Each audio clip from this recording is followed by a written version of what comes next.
ভারত ও পাকিস্তান যুদ্ধবিরতিতে সম্মত হওয়ার কয়েক ঘন্টার মধ্যে ভারতের নিয়ন্ত্রিত কাশ্মীর আকাশে গোলাগুলির ঘটনা ঘটেছে। উভয় দেশের সামরিক বাহিনীর মহাপরিচালকদের মধ্যে যুদ্ধবিরতির ঘোষণা দেওয়া হলেও এই চুক্তি কার্যকর হওয়ার আগে তা লঙ্ঘনের অভিযোগ উঠেছে।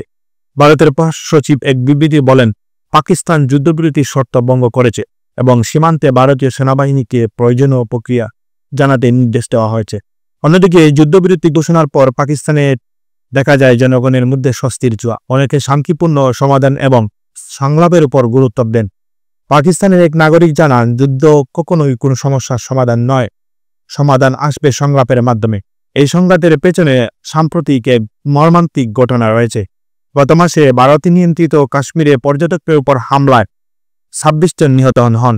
ভারত পাকিস্তানকে এই হামলার জন্য দায়ী করে, তবে পাকিস্তান এই অভিযোগ অস্বীকার করে।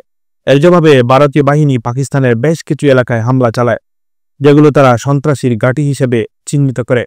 পাকিস্তান পাল্টা প্রক্রিয়া জানায়, এই হামলায় নিহতর অধিকাংশই সাধারণ নাগরিক। কাশ্মীর ইস্যু দীর্ঘ 80 বছর ধরে ভারত ও পাকিস্তানের মধ্যে বিরোধ দ্বন্দ্ব রয়েছে। উভয় দেশটি অঞ্চলটি পূর্ণ মালিকানা দাবি করে আসছে।